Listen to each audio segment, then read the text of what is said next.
This is David Thompson again with DocuTech, bringing you episode 7 to our TRIDcast series. At DocuTech, we commit to being industry innovators in technology, compliance, and overall customer satisfaction. And with that drive, we wanted to know what would be helpful information for our clients with the new TILA-RESPA integrated disclosures coming August 1st. These TRIDcast episodes are a direct response from the feedback we received. In this episode, we will be discussing the rules surrounding the delivery of the closing disclosure. Today, we're privileged to have with us Fred Gooch, DocuTech's General Counsel and Vice President of Compliance, and Anne-Marie Poirier-Marquez, one of DocuTech's Regulatory Compliance Specialists. Anne-Marie is responsible for helping prepare DocuTech for the upcoming TRID changes and has 18 years of experience in legal and compliance.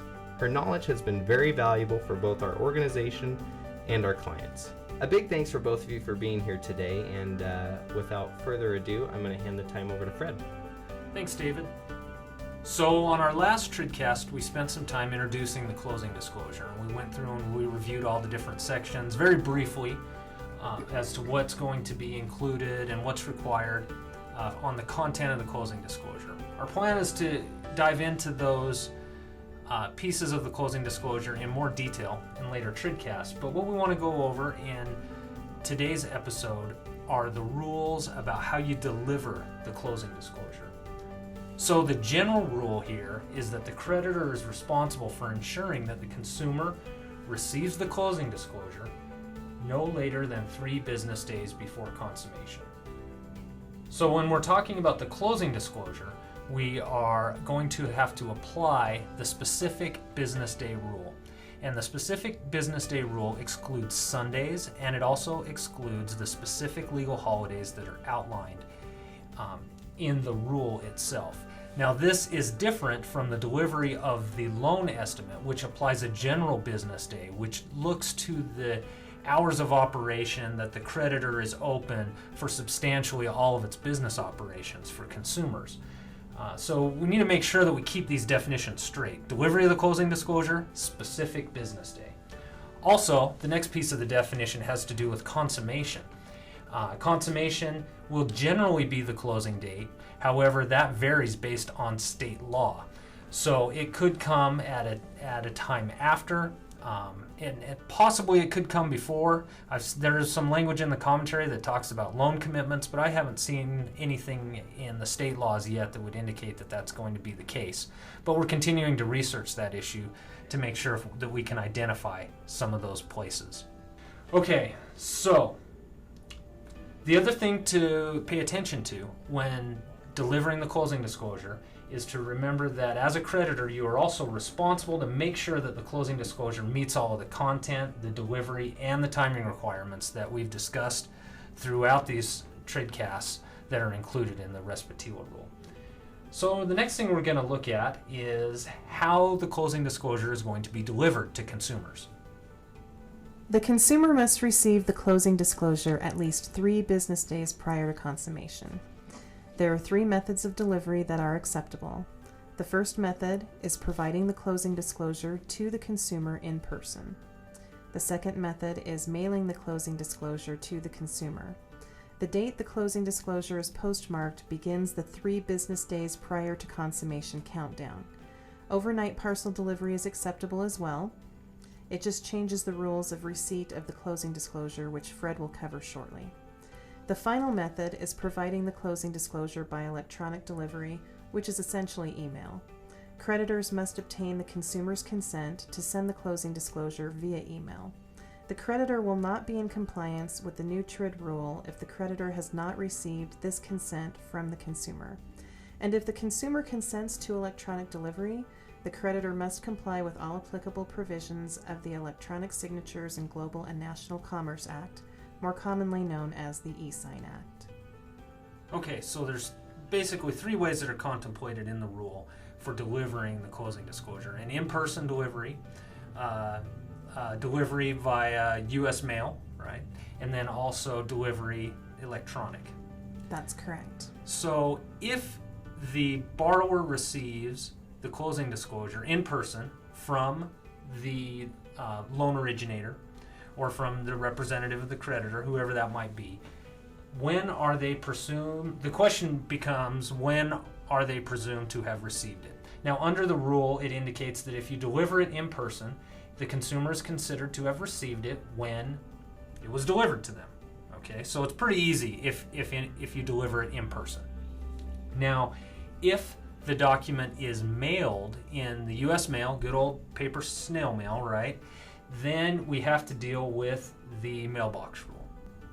So when delivering the closing disclosure by mail, you're going to look at the 3 business days after it is delivered or placed into the mail. That's when you can presume that the borrower has received it. Now we're back to our definition of business days again, which is something we always have to keep conscious of when we're looking at this rule.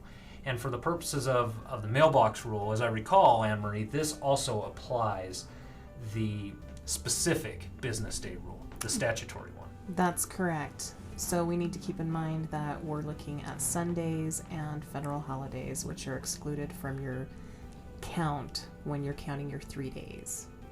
Okay. The next one is going to be electronic delivery. And electronic delivery is usually going to be some kind of an email delivery system, like Anne-Marie mentioned. It has to be one that will comply with the Federal E-Sign Act as well as other state UETA laws. And the general rule with email is that you can apply the same kind of mailbox rule to an electronic delivery. That you can presume that the consumer received it 3 days after it was sent.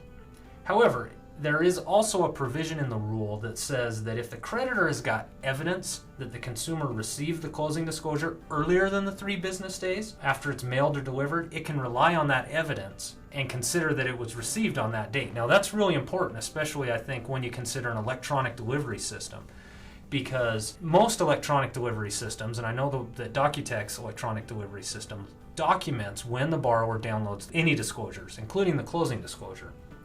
So if you're using a system like that, you want to make sure that you can document when they actually downloaded and received the disclosure so you can cut your waiting time, if at all possible. So that's really important. You can also do that if you were to send it via a commercial carrier like a FedEx or a UPS. If you have documented evidence that the borrower received it, you can cut your waiting period a little bit short there and speed up your closing process, which seems to make everyone happy. Many creditors wonder if settlement agents are allowed to provide closing disclosures, and the answer is yes. A settlement agent can be contracted to provide a closing disclosure on a creditor's behalf per 12 CFR 1026.19 F1 Roman numeral 5 of Regulation Z. What was that again? That was quite a mouthful, wasn't it? Creditors and settlement agents also may agree to divide responsibilities of completing the closing disclosure. If agreed, the settlement agent could assume responsibility to complete some or all of the closing disclosure.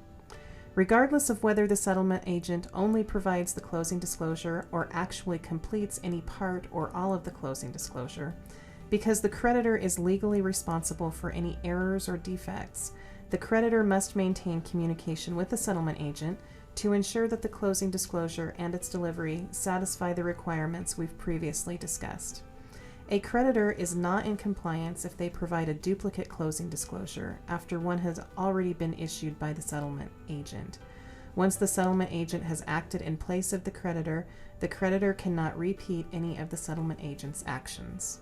Thanks, Anne-Marie. Sorry to give you a hard time about that citation. I think that's one of the things that we've all learned as we've studied this TRID rule and worked on implementing is how to read a really long statutory citation and to get very familiar with all of our Romanettes. Exactly. Another thing that we wanted to talk about briefly here is the seller's copy of the closing disclosure. Now, the settlement agent is required to give the closing disclosure to the seller, and it needs to reflect the actual terms of the seller's transaction. Now, the settlement agent can comply with this by giving the seller a copy of the consumer's version of the closing disclosure that has all the seller's information on there, or they can also elect to provide the seller with a separate disclosure that includes only the information that's applicable to the seller's transaction. Now, if the seller's disclosure is provided in a separate document, the settlement agent has to provide the creditor with a copy of the disclosure that was provided to the seller. There are different circumstances for providing the closing disclosure in rescindable transactions and non-rescindable transactions when there are multiple consumers involved in the transaction. For rescindable transactions, the closing disclosure must be given separately to each consumer who has the right to rescind under TILA. If the loan is for an adjustable rate mortgage, the closing disclosure only needs to be provided to the consumer who expresses an interest in a variable rate loan program. For non-rescindable transactions, the closing disclosure may be provided to any consumer with primary liability on the obligation.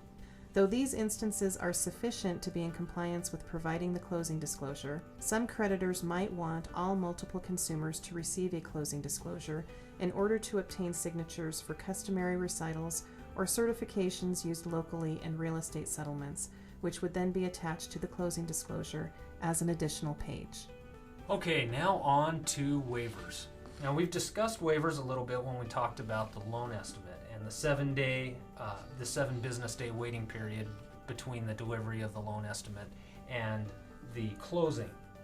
And we talked a little bit about about the requirements for waiving that 7-day business requirement. And there's a similar rule that's in play here for the 3-day business day waiting period when talking about delivery of the closing disclosure. So you can only waive it if there is a bona fide personal financial emergency, just like with the loan estimate. So one of the examples that's given in the CFPB materials of this would be the imminent sale of the consumer's home at a foreclosure, where the foreclosure sale will proceed unless loan proceeds are made available to the borrower during the waiting period. This would be considered a bona fide personal financial emergency. So it's got to be, a situation like that where they need the loan, they need the funds immediately to cover some kind of a situation. So you got to have a bona fide personal financial emergency. You've also got to have provided the closing disclosure to the consumer. They have to have received it. And then you have to get a written statement that describes the emergency and specifically modifies or waives the waiting period. And it has to have the signatures of all of the consumers that are primarily liable on the loan. And the other thing to remember here is that creditors are prohibited from having a pre-printed form that they would give to a consumer to have them waive this waiting period. So, it's really probably in the creditor's best interest to have the consumer write it, maybe even in their own handwriting, but be sure that you've got a signature from them in their handwriting that authenticates that they actually requested and described the bona fide emergency that necessitated the waiver of this waiting period. I don't expect to see this happen too often, but it is a provision in the rule that creditors and lenders could utilize if necessary in certain circumstances. We'll talk about the corrected disclosures now. Corrected disclosures are something we get a lot of questions about to our account management team. And under this new TRID rule, we can find out exactly which ones, in what circumstances we need the corrected disclosures, and which ones need an actual 3-day business waiting period. There are 3 types of circumstances in which the 3 business day waiting period requirement applies to a corrected closing disclosure. They are changes to the loan's APR, changes to the loan product, or the addition of a prepayment penalty. If the annual percentage rate is considered inaccurate, meaning that it is more than 1/8 of 1 percentage point above or below the original APR, the corrected closing disclosure is subject to the 3 business day waiting period. If the loan product has changed, say for instance from a fixed rate to an adjustable rate, the corrected closing disclosure is subject to the 3 business day waiting period. If a prepayment penalty has been added, the corrected closing disclosure is subject to the 3 business day waiting period as well. If any of these 3 instances occur, and the 3-day waiting period exceeds the scheduled consummation date, the consummation date must be delayed to allow for compliance with the 3-day waiting period. If the APR has changed but it is still considered accurate, or a prepayment penalty has been removed, a corrected closing disclosure must be received by the consumer at or before consummation. If any other types of changes occur unrelated to the APR, loan type, or addition of a prepayment penalty, a corrected closing disclosure must be received by the consumer at or before consummation too. So, Anne-Marie, basically what lenders need to be careful and look out for are these three circumstances where if they redisclose the closing disclosure, they need to add a waiting period. APR, loan product, prepayment penalty. It's my understanding that the lender is responsible to deliver an accurate closing disclosure, and so if they know of other changes, they are going to reissue the closing disclosure and make those changes so that it accurately reflects all of the terms and conditions of the loan at settlement. But the waiting period is only applicable in these circumstances. Yes, and you need to be mindful on APR. It's only applicable if the APR is considered inaccurate. So if it still falls within 1/8 of a percentage point and it's considered accurate, then you don't need to have that waiting period. And when it comes to prepayment penalties, it's only if that has been added to the transaction. If you're removing it from the transaction, then you don't need to worry about the waiting period. You can just supply the corrected closing disclosure at or before consummation. Okay. Another thing to remember here is the seller version of the closing disclosure. Under the rule, the seller is required to receive the copy of the closing disclosure no later than the day of consummation. So there's no waiting period that applies to the seller version. The next thing that we wanted to briefly discuss here is the use of average charges. Under the rule, average charges may be used instead of the actual amounts for a particular service as long as the average charges meet the following conditions. So, number one, the average charge is no more than the average amount paid for that service by or on behalf of all consumers and sellers for a class of transactions. So it has to fit with the charge itself. You have to pay attention to that amount. Has to be no more than the average amount. The next piece is that the creditor has to define the class of transactions based on the appropriate period of time, geographic area, and type of loan. So this goes to the where, what time period, and what loan product you're using to calculate the average charge that you're going to use. So that has to be appropriate as well. Lastly, the creditor has to make sure that they're using the same average charge for every transaction that's within this defined class that they have identified that they're going to use an average charge for. So you need to look at the amount of the average charge and make sure it falls in that category. You need to make sure that you're using the same class, meaning look at time period, look at geographic area, look at loan type. And then also, if you're going to use it, you've got to use it for all of the transactions that fall into this defined class. Now, the last thing that we're going to talk about are some of the prohibitions on average charges in the rule. There are 3 prohibitions for using an average charge: for any type of insurance, for any charge based on the loan amount or property value, or if doing so is otherwise prohibited by law. Average charges may not be used for any insurance premium, and I'll be using examples that were given in the official interpretations. So for instance, average charges may not be used for title insurance or for either the upfront premium or initial escrow deposit for hazard insurance. Average charges may not be used for any charge that varies according to the loan amount or property value. So for instance, an average charge may not be used for a transfer tax if the transfer tax is calculated as a percentage of the loan amount or property value. And average charges may not be used or prohibited by any applicable state or local law. So for instance, a creditor may not impose an average charge for an appraisal if applicable law prohibits creditors from collecting any amount in excess of the actual cost of the appraisal. And remember that the average charge program may not be used in a way that inflates the cost for settlement services overall. Thanks, Anne-Marie. So that brings us to the end of the material that we've got on our agenda for today's TRIDcast. I wanted to mention a couple of things. First, our next TRIDcast, we're going to focus on revising and correcting the closing disclosure. We're going to dig a little bit deeper into the processes and the rules associated when you have to issue a revision or a correction. The other thing that I wanted to mention as well is that we really want you to submit your questions and the things that you would like to see us go over in these presentations.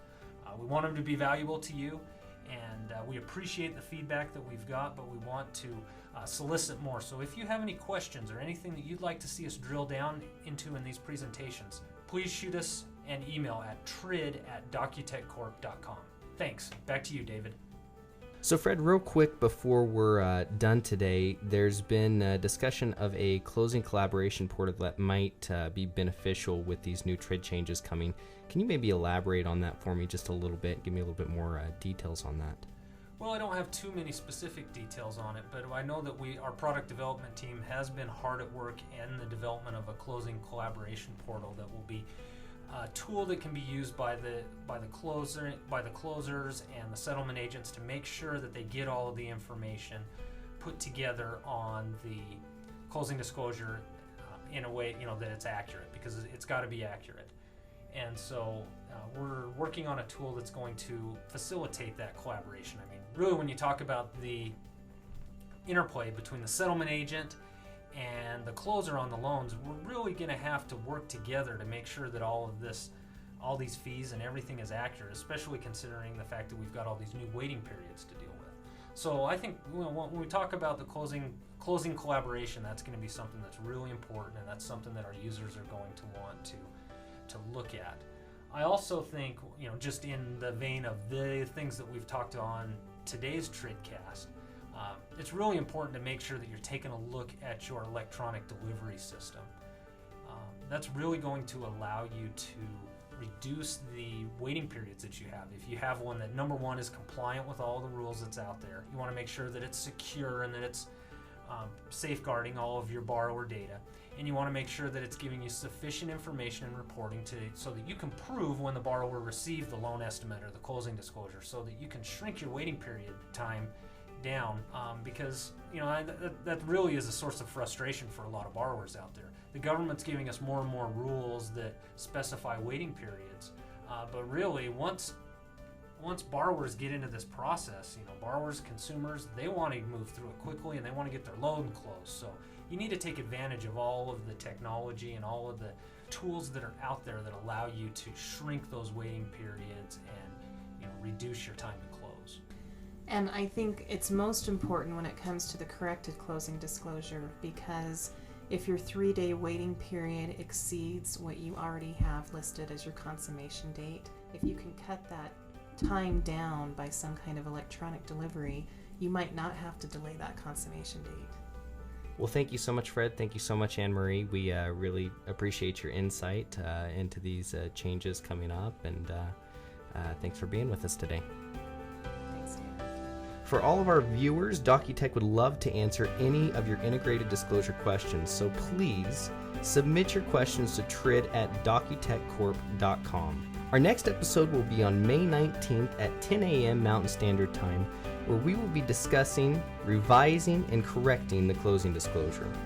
To learn about DocuTech, see a previous episode, or get a copy of today's show sheet, visit our website at www.docutechcorp.com. You can also reach a member of our team at 800-497-3584. And again, thanks for watching.